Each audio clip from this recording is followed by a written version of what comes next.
नमस्कार और स्वागत है। आज हम ब्रह्मांड के एक बहुत ही गहरे रहस्य पर बात करने वाले हैं। जी, ये कि हमारा ब्रह्मांड लगातार फैल क्यों रहा है और कितनी तेजी से। बिल्कुल।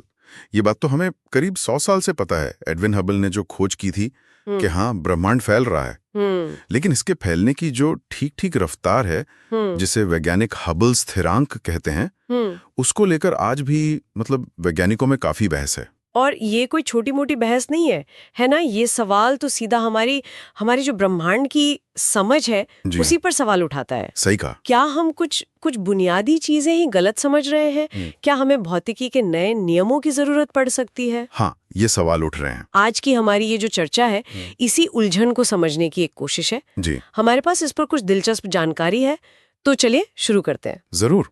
तो सबसे पहले थोड़ा सा पीछे चलते हैं, ये समझने के लिए कि हम यहाँ तक पहुंचे कैसे। हाँ। एक जमाना था जब हम सोचते थे कि पृथ्वी चपटी है। हाँ। फिर लगा कि नहीं, पृथ्वी गोल है और बीच में है, और सूरज, चांद, तारे सब उसके चक्कर लगा रहे हैं। हाँ, वो टॉलेमी का मॉडल है ना। बिल्कुल। हजारों साल चला वो। जी बिल्कुल। फिर आए कोपरनिक्स, उन्होंने कहा नहीं भाई, सूरज केंद्र में है, पृथ्वी और बाकी ग्रह उसके चक्कर लगाते हैं। अच्छा। और फिर विलियम हर्शल ने हमारी अपनी गैलेक्सी मिल्की वे का एक तरह से नक्शा बनाया। हाँ, लेकिन तब भी एक बड़ा सवाल था, क्या ये मिल्की वे ही पूरा ब्रह्मांड है या इसके बाहर भी कुछ है? और यहीं पर एडविन हबल की एंट्री होती है। बिल्कुल। एडविन हबल 1920 का दशक था। वो माउंट विल्सन ऑब्जर्वेटरी से आसमान देख रहे थे। उन्होंने एंड्रोमेडा नाम की एक धुंधली सी चीज देखी। एंड्रोमेडा नेबुला कहते थे शायद तब। हाँ, तब उसे नेबुला यानी हमारी ही गैलेक्सी का हिस्सा मानते थे। लेकिन हबल ने उसमें अलग अलग तारे देख लिए। ये बड़ी बात थी। तारे देख लिए, लेकिन इससे ये कैसे साबित हुआ कि वो अलग गैलेक्सी है? इसमें वो हेनरिएटा लेविट का क्या काम था? हाँ, ये बहुत जरूरी है। हेनरिएटा लेविट ने एक खास तरह के तारे खोजे थे, सीफीड चर तारे। Cepheid variables. जी, इन तारों की खासियत यह है कि इनकी चमक एक नियमित ढंग से कम ज्यादा होती है, और जितनी तेजी से इनकी चमक बदलती है, उससे उनकी असली चमक पता चल जाती है। अच्छा। और जब असली चमक पता हो, तो हम दूरी का अंदाजा लगा सकते हैं। हबल ने एंड्रोमेडा में यही सेफीड तारे ढूंढे और लेविट के तरीके से उसकी दूरी नापी, और वो दूरी निकली करीब 9 लाख प्रकाश वर्ष। 9 लाख प्रकाश वर्ष, ये तो बहुत ज्यादा है। बहुत ज्यादा। इतनी ज्यादा कि ये साफ हो गया कि एंड्रोमेडा हमारी मिल्की वे का हिस्सा नहीं हो सकती। वो एक अलग पूरी की पूरी आकाशगंगा है, हमारी तरह। अरे वाह। मतलब एक ही झटके में हमारी ब्रह्मांड की समझ कितनी बदल गई, साइज एकदम बड़ा हो गया। बिल्कुल। रातों रात ब्रह्मांड का आकार हमारी कल्पना से कहीं ज्यादा बड़ा हो गया। हबल ने फिर ऐसी कई और बाहरी आकाशगंगाएं खोजी। लेकिन कहानी यहीं खत्म नहीं हुई। आपने स्लिफर का जिक्र किया था, वेस्टो स्लिफर। हाँ, विस्टो स्लिफर हबल से थोड़ा पहले 1912 से 1925 के बीच वो दूसरी आकाशगंगाओं से आती रोशनी का अध्ययन कर रहे थे। उन्होंने क्या देखा? ये रेड शिफ्ट क्या चीज है, इसे थोड़ा आसान शब्दों में समझाएंगे? जरूर। स्लिफर ने देखा कि ज्यादातर आकाशगंगाओं से जो रोशनी आ रही है, वो स्पेक्ट्रम में लाल रंग की तरफ थोड़ी खिसकी हुई है। लाल रंग की तरफ। हाँ, इसे रेड शिफ्ट कहते हैं। आप ऐसे समझिए जैसे कोई एम्बुलेंस आपसे दूर जा रही हो तो उसकी आवाज पतली होती जाती है ना? हाँ, डॉपलर इफेक्ट। बिल्कुल। वैसा ही कुछ रोशनी के साथ होता है। जब कोई चीज हमसे तेजी से दूर जा रही होती है, तो उससे आने वाली रोशनी की वेवलेंथ लंबी हो जाती है। मतलब वो स्पेक्ट्रम में लाल सिरे की ओर खिसक जाती है। अच्छा, तो स्लिफर ने देखा कि ज्यादातर गैलेक्सीज हमसे दूर जा रही हैं। हाँ, उन्होंने ये तो देख लिया, लेकिन वो ये नहीं बता पाए कि कितनी तेजी से या कितनी दूर। बस ये पता चला कि वो दूर जा रही हैं। और इसी दौरान कुछ थ्योरी भी आ रही थी कि ब्रह्मांड फैल रहा है। लिमिथ्रे और फ्रीडमैन। जी हाँ, जॉर्जेस लिमेथ्रे और अलेक्सांडर फ्रीडमैन दोनों ने आइंस्टीन की जो जनरल रिलेटिविटी की थ्योरी थी, उसी के आधार पर यह गणितीय रूप से दिखाया था कि ब्रह्मांड स्थिर नहीं रह सकता। उसे या तो फैलना होगा या सिकुड़ना होगा। उन्होंने फैलने का अनुमान लगाया था। लेकिन उनकी बात सुनी नहीं गई ज्यादा, क्योंकि सबूत नहीं थे। हाँ, उस वक्त उनके पास कोई ठोस अवलोकन का सबूत नहीं था, तो वो एक गणितीय संभावना बनकर रह गई। तो फिर हबल वापस आए और उन्होंने क्या अलग किया? हबल ने दो चीजों को जोड़ा। एक तो स्लिफर का रेडशिफ्ट का डेटा, यानी दूर जाने का सबूत, और दूसरा अपनी खोजी हुई आकाशगंगाओं की दूरियां, जो उन्होंने सेफीड तारों से नापी थीं। अच्छा, दूरी और रेड शिफ्ट दोनों को मिलाया। हाँ, और जब उन्होंने इन दोनों को मिलाया तो एक पैटर्न दिखा, एक सीधा संबंध। कैसा पैटर्न? उन्होंने देखा कि जो आकाशगंगा जितनी ज्यादा दूर थी उसका रेड शिफ्ट उतना ही ज्यादा था। मतलब वो उतनी ही तेजी से हमसे दूर जा रही थी और ये हर दिशा में हो रहा था। अरे वाह, दूरी और गति का सीधा संबंध, यही ब्रह्मांड के विस्तार का सबसे बड़ा सबूत बना। बिल्कुल सही, ये निर्णायक सबूत था। 1929 में हबल ने इसकी घोषणा की और खगोल विज्ञान में जैसे भूचाल आ गया। इसने लेमैत्रे के उस विचार को, जिसे बाद में बिग बैंग थ्योरी कहा गया, एक मजबूत आधार दिया। और हबल ने इस विस्तार की दर का एक मान भी दिया था, वो हबल स्थिरांक। हाँ, उन्होंने एक शुरुआती अनुमान लगाया था, जिसे आज हम हबल स्थिरांक H0 कहते हैं। उनका शुरुआती मान काफी ज्यादा था, करीब 500 किलोमीटर प्रति सेकंड प्रति मेगापार्सेक। बाद में पता चला कि ये मान सही नहीं था, उसमें सुधार हुए। एक मिनट, ये यूनिट फिर से बताइए। किलोमीटर प्रति सेकंड प्रति मेगापार्सेक, ये मेगापार्सेक क्या है? मेगापार्सेक दूरी नापने की एक बहुत बड़ी यूनिट है, खगोल विज्ञान में इस्तेमाल होती है। 1 मेगापार्सेक मतलब करीब 30 लाख, नहीं उससे भी ज्यादा, करीब 32.6 लाख प्रकाश वर्ष। बाप रे, बहुत ज्यादा दूरी है ये तो। हाँ, तो हबल स्थिरांक हमें ये बताता है कि अगर कोई गैलेक्सी हमसे 1 मेगापार्सेक दूर है तो वो किस रफ्तार से हमसे और दूर जा रही है। जैसे अगर मान 70 किलोमीटर पर एमपीसी है तो इसका मतलब हुआ कि हर 32.6 लाख प्रकाश वर्ष दूरी पर गैलेक्सी की दूर जाने की रफ्तार 70 किलोमीटर प्रति सेकंड बढ़ जाती है। अच्छा, तो ये स्थिरांक इतना जरूरी क्यों है? ये बहुत ज्यादा जरूरी है क्योंकि इसी से हम ब्रह्मांड की उम्र का अंदाजा लगाते हैं, उसके आकार का पता लगाते हैं। ब्रह्मांड विज्ञान की लगभग हर गणना में हबल स्थिरांक का इस्तेमाल होता है। ये एक तरह से ब्रह्मांड का स्केल फैक्टर है। तो आज इसे कैसे नापा जाता है, क्या तरीके हैं? क्योंकि हबल का मान तो सटीक नहीं था। हाँ, आज हमारे पास ज्यादा बेहतर तकनीकें हैं। मुख्य रूप से 2 एकदम अलग तरीके इस्तेमाल होते हैं। 2 अलग तरीके कौन कौन से? पहला तरीका है जिसे हम कह सकते हैं देर का ब्रह्मांड या कॉस्मिक डिस्टेंस लैडर वाला तरीका। ये कुछ हबल के तरीके जैसा ही है। मतलब आज की चीजों को देखकर। हाँ, हम आज के ब्रह्मांड में मौजूद चीजों को देखते हैं, जैसे कि वही सफेद चट्टानें या फिर एक खास तरह के सुपरनोवा होते हैं, टाइप IA सुपरनोवा, जिनकी चमक हमें पता होती है। इनकी दूरी नापते हैं और इनका रेड शिफ्ट नापते हैं। इससे आज की विस्तार दर पता चलती है। और इस तरीके से क्या मान आता है? इस तरीके से जो मान आजकल आ रहा है वो है लगभग 73 या 74 किलोमीटर प्रति सेकंड प्रति मेगापार्सेक के आसपास। चलिए 73.5 मान लेते हैं समझने के लिए। ठीक है, 73.5 किलोमीटर पर मेगापार्सेक, ये हुआ पहला तरीका। और दूसरा तरीका एकदम अलग है। वो शुरुआती ब्रह्मांड को देखता है। ये बिग बैंग के बहुत पहले के समय की जानकारी इस्तेमाल करता है। बिग बैंग के समय की? कैसे? ये बिग बैंग के करीब 3,80,000 साल बाद की एक घटना पर आधारित है। तब ब्रह्मांड इतना ठंडा हो गया था कि प्रोटॉन और इलेक्ट्रॉन मिलकर हाइड्रोजन परमाणु बना सकें। और तब जो रोशनी पहली बार आजाद हुई वो आज भी पूरे ब्रह्मांड में फैली हुई है। आप कॉस्मिक माइक्रोवेव बैकग्राउंड की बात कर रहे हैं, CMB? बिल्कुल, CMB, कॉस्मिक माइक्रोवेव बैकग्राउंड। ये बिग बैंग की एक तरह से गूंज है, या कहिए पहली रोशनी। ये CMB खोजी कैसे गई थी? इसकी खोज भी एक रोचक कहानी है। 1960 के दशक में 2 इंजीनियर, पेंजियाज और विल्सन, एक नए तरह का रेडियो एंटीना टेस्ट कर रहे थे और उन्हें हर तरफ से एक अजीब सी धीमी आवाज सुनाई दे रही थी। बाद में पता चला कि ये वही CMB है। उन्हें इसके लिए नोबेल पुरस्कार भी मिला। अच्छा, और बाद में सैटेलाइट्स ने इसका नक्शा बनाया? हाँ, पहले WMAP और फिर प्लैंक सैटेलाइट ने CMB का बहुत ही डिटेल्ड, बहुत सटीक नक्शा बनाया। इस नक्शे में तापमान के बहुत छोटे छोटे उतार चढ़ाव दिखते हैं।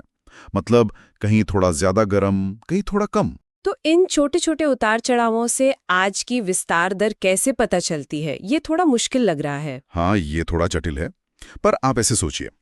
ये CMB की तस्वीर हमें बताती है कि बिग बैंग के लगभग 4 लाख साल बाद ब्रह्मांड कैसा था। उसमें कितना साधारण पदार्थ था, कितना डार्क मैटर था, कितनी ऊर्जा थी और वो कैसे बटी हुई थी। ठीक है। अब वैज्ञानिक क्या करते हैं? वो ब्रह्मांड के जाने माने नियमों को लेते हैं, आइंस्टीन की रिलेटिविटी, गुरुत्वाकर्षण के नियम, डार्क मैटर और डार्क एनर्जी के प्रभाव, और इन सबको मिलाकर एक मॉडल बनाते हैं। फिर वो गणना करते हैं कि अगर ब्रह्मांड उस शुरुआती अवस्था में वैसा था जैसा CMB में दिखता है, तो आज उसे किस रफ्तार से फैलना चाहिए। अच्छा, मतलब शुरुआती तस्वीर से आज की भविष्यवाणी कर रहे हैं। बिल्कुल, वो शुरुआती स्थितियों से आज तक ब्रह्मांड के विकास को सिम्युलेट करते हैं और देखते हैं कि आज विस्तार की दर क्या होनी चाहिए। और इस CMB वाले तरीके से हबल स्थिरांक का क्या मान निकलता है? इस तरीके से प्लैंक सैटेलाइट के सबसे ताज़ा डेटा के आधार पर मान निकलता है लगभग 67.4 किलोमीटर पर MPC। ओ, यहीं पर वो समस्या है जिसकी हम बात कर रहे थे। हाँ, एक तरीका कह रहा है 73.5, दूसरा कह रहा है 67.4। बिल्कुल। और यहीं पर खगोल विज्ञान और ब्रह्मांड विज्ञान का सबसे बड़ा सिरदर्द, सबसे बड़ी पहेली शुरू होती है। 67.4 बनाम 73.5। ये अंतर छोटा नहीं है, ये सांख्यिकी रूप से बहुत महत्वपूर्ण अंतर है। या इसी गड़बड़ी को, इसी तनाव को हबल टेंशन कहते हैं। Hubble tension. लेकिन अगर दोनों तरीके इतने विकसित और भरोसेमंद हैं, तो ये अंतर इतना बड़ा क्यों आ रहा है? क्या कहीं नापने में कोई गलती हो रही है? ये सवाल वैज्ञानिकों ने खुद से बहुत बार पूछा है। दोनों ही तरीकों में बहुत ज्यादा सावधानी बरती जाती है। सालों से लोग इन मापों को और सटीक बनाने की कोशिश कर रहे हैं। हो सकता है कोई अनजानी व्यवस्थित त्रुटि हो, सिस्टमैटिक एरर हो, लेकिन अब तक पकड़ी नहीं गई है। या शायद वो डार्क एनर्जी जो ब्रह्मांड के विस्तार को तेज कर रही है, उसका कुछ लेना देना है। डार्क एनर्जी का रोल तो है ही विस्तार में, लेकिन वो इस अंतर को नहीं समझा सकती। देखिए, दोनों ही तरीके आज की वर्तमान विस्तार दर को नापने की कोशिश कर रहे हैं।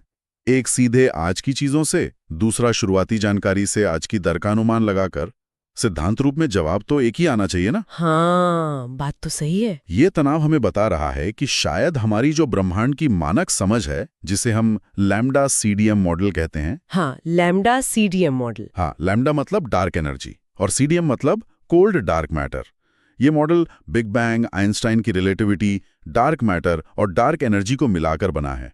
ये अब तक बहुत सफल रहा है, लेकिन हबल टेंशन शायद इशारा कर रहा है कि इस मॉडल में कुछ कमी है या कुछ छूट रहा है। तो क्या नई खोजों से, नए डेटा से ये अंतर कम हुआ है या बढ़ा है? हैरानी की बात यह है कि ये अंतर कम होने के बजाय और पक्का होता जा रहा है। पिछले कुछ सालों में कई अलग अलग टीमों ने एकदम स्वतंत्र तकनीकों का इस्तेमाल करके हबल स्थिरांक को नापा है। और उनके नतीजे? उनके ज्यादातर नतीजे ऊंचे वाले मान के आसपास ही आ रहे हैं। मतलब 73-74 के रेंज में, कुछ तो 76 तक भी जा रहे हैं। कौन सी तकनीकें इस्तेमाल हुई हैं? जैसे एक तकनीक है मेगामेसर, होस्टिंग गैलेक्सीज का इस्तेमाल करना। मेगामेसर मतलब समझिए कि प्राकृतिक माइक्रोवेव लेजर जैसे होते हैं गैलेक्सीज में। उनसे दूरी बहुत सटीक नापी जा सकती है। इससे मान 73.9 के आसपास आया। 73.9। ये भी ऊंचे मान के करीब हैं। हाँ। फिर टाइप IS सुपरनोवा के और बेहतर माप लिए गए हैं। 2024 में एक स्टडी आई जिसमें मान 76.5 तक पहुंच गया। 76.5। ये तो और भी ज्यादा है जी। और एक और दिलचस्प बात है, इसमें भारतीय वैज्ञानिकों का भी अहम योगदान रहा है। अच्छा, क्या काम किया उन्होंने? 2025 में पुणे में IUKA है, inter university centre for astronomy and astrophysics. वहां के शोधकर्ताओं ने हमारी अपनी आकाशगंगा के मीराचर तारों का अध्ययन किया। मीराचर तारे? ये सेफीड से अलग हैं। मीरा तारों को समझकर दूसरी गैलेक्सीज में मौजूद मीरा तारों की दूरी को बहुत सटीकता से नापा और उनका नतीजा भी लगभग 73 किलोमीटर पर MPC आया। यानी भारतीय शोध भी ऊंचे मान का ही समर्थन कर रहा है। हाँ, ये एक और स्वतंत्र पुष्टि है ऊंचे मान की। तो आप देख रहे हैं, ये तनाव कम नहीं हो रहा बल्कि और गहराता जा रहा है। इसी वजह से कुछ खगोलशास्त्री इसे अब हबल संकट, हबल क्राइसिस भी कहने लगे। हबल संकट। अगर ये ऊंचा मान 73, 74 ही सही है, तो इसके मायने क्या हैं? ब्रह्मांड की उम्र पर क्या असर पड़ेगा? अगर ऊंचा मान सही है तो इसका मतलब है कि ब्रह्मांड हमारी अब तक की सोच से थोड़ा ज्यादा तेजी से फैल रहा है। और अगर वो तेजी से फैल रहा है तो उसे अपनी वर्तमान स्थिति तक पहुंचने में कम समय लगा होगा। मतलब ब्रह्मांड की उम्र कम होगी? हाँ, अभी हम मानते हैं कि ब्रह्मांड करीब 13.8 अरब साल पुराना है। ये CMB वाले मान 67.4 के आधार पर है। लेकिन अगर ऊंचा मान 73.5 सही है तो ब्रह्मांड शायद 12 से 13 अरब साल के बीच का ही होगा। मतलब थोड़ा छोटा और युवा। और इससे भी ज्यादा चिंता की बात क्या है? आपने कहा था कि हमारी समझ पर सवाल उठ सकता है। हाँ, अगर ऊंचा मान सही है और CMB वाला मान भी सही तरीके से निकाला गया है तो इसका मतलब है कि हमारे मॉडल में कहीं ना कहीं गड़बड़ है। जो मॉडल CMB की शुरुआती तस्वीर को आज के ऊंचे विस्तार दर से नहीं जोड़ पा रहा है। तो कहाँ हो सकती है गड़बड़? शुरुआती ब्रह्मांड की समझ में, डार्क एनर्जी में, या आइंस्टाइन की थ्योरी में? ये सब संभावनाएं हैं। हो सकता है कि बिग बैंग के बाद शुरुआती दौर में कुछ ऐसा हुआ हो जिसे हम नहीं जानते, या हो सकता है डार्क एनर्जी का बर्ताव वैसा ना हो जैसा हम सोचते हैं, शायद वो समय के साथ बदलती हो। क्या डार्क मैटर का भी कुछ रोल हो सकता है? हाँ, एक विचार ये भी है कि शायद डार्क मैटर पूरी तरह स्थिर नहीं है। शायद वो धीरे धीरे क्षय हो रहा हो किसी और चीज में। और सबसे क्रांतिकारी विचार ये भी है कि हो सकता है बहुत बड़े पैमाने पर आइंस्टाइन का सापेक्षता का सिद्धांत थोड़ा अलग तरीके से काम करता हो। बाप रे, आइंस्टाइन की थियोरी में बदलाव, ये तो बहुत बड़ी बात होगी। बहुत बड़ी। इसीलिए वैज्ञानिक अभी इस नतीजे पर कूदना नहीं चाहते, वो हर संभव स्पष्टीकरण तलाश रहे हैं। क्या कोई ऐसा समाधान भी सोचा गया है जिससे मतलब मौजूदा भौतिकी के नियमों को बदलना न पड़े? कोई और संभावना? हाँ, एक बहुत ही अनोखा और दिलचस्प विचार हाल ही में सामने आया है। 2025 में ही सिजीगेटी और उनके कुछ साथियों ने एक शोध पत्र प्रकाशित किया। उसमें क्या है? उनका सुझाव है कि शायद हमारा पूरा का पूरा ब्रह्मांड घूम रहा है। क्या पूरा ब्रह्मांड घूम रहा है, जैसे पृथ्वी घूमती है वैसे? हाँ, कुछ वैसा ही, लेकिन बहुत बहुत बहुत धीरे। उनके मॉडल के अनुसार शायद 500 अरब साल में सिर्फ एक चक्कर। 500 अरब साल में एक चक्कर, ये तो इतना धीमा है कि पता ही नहीं चलेगा। बिल्कुल, इतना धीमा है कि हमने अब तक इसे महसूस नहीं किया, इसके कोई सीधे सबूत नहीं मिले। लेकिन उनके अनुसार ये इतना हो सकता है कि ब्रह्मांड के विस्तार की दर पर असर डाले। और इससे ये हबल टेंशन वाली गुत्थी कैसे सुलझ सकती है? उनका शुरुआती गणितीय मॉडल ये दिखाता है कि अगर ब्रह्मांड इतना धीरे घूम रहा है तो इसका असर समय के साथ बदल सकता है। हो सकता है कि शुरुआती ब्रह्मांड में जब सीएमबी बनी तब इस घुमाव का असर ऐसा रहा हो कि विस्तार की दर कम लगे, जैसे 67.4। अच्छा। और आज अरबों साल बाद उसी घुमाव का असर कुछ अलग हो, जिससे हमें वर्तमान में विस्तार की दर ज्यादा महसूस हो, जैसे 73.5। अरे वाह, मतलब ये घुमाव वाला आइडिया दोनों मानों को सही ठहरा सकता है। उनकी शुरुआती मॉडल के अनुसार हाँ, यह संभव है।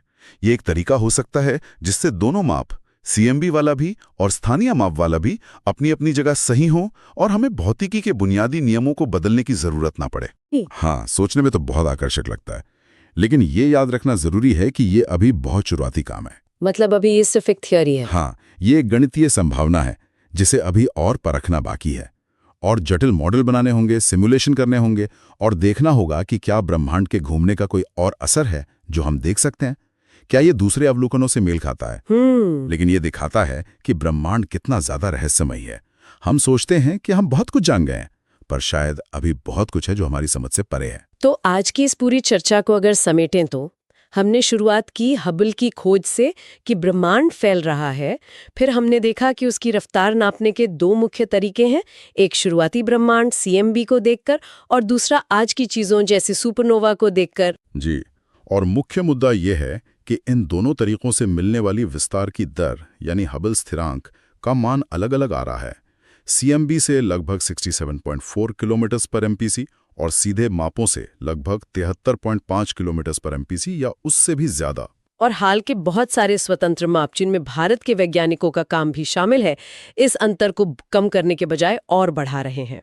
ये हमारे ब्रह्मांड के मानक लैम्डा सीडीएम मॉडल के लिए एक बड़ी चुनौती है। हाँ, और इसके समाधान के लिए कई विचार हैं।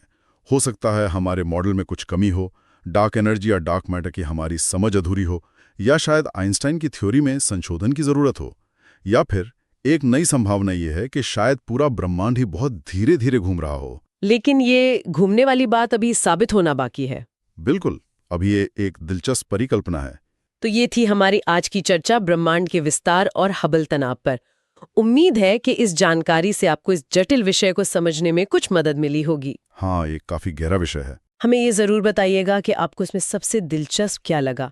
क्या कोई खास बात जिसने आपको सोचने पर मजबूर किया, और क्या हम इस तरह के वैज्ञानिक विषयों को समझाने का तरीका और बेहतर बना सकते हैं? आपकी प्रतिक्रिया हमारे लिए बहुत मायने रखती है। और जाते जाते एक विचार आपके सोचने के लिए छोड़ जाते हैं। अगर ये वाकई संभव है कि पूरा ब्रह्मांड हमारे देखते देखते इतने धीमे से घूम रहा हो कि हमें पता भी न चले, तो ऐसी और कौन सी अनदेखी, अनसुनी, अनजानी ब्रह्मांडीय हकीकतें हो सकती हैं जो हमारी समझ को, हमारे विज्ञान को पर्दे के पीछे से प्रभावित कर रही हों? ये वाकई सोचने वाली बात है। बहुत शुक्रिया आज इस दिलचस्प चर्चा के लिए। शुक्रिया। अगली बार फिर मिलेंगे एक नए विषय के साथ और करेंगे उसकी भी ऐसी ही गहरी पड़ताल। तब तक के लिए नमस्कार।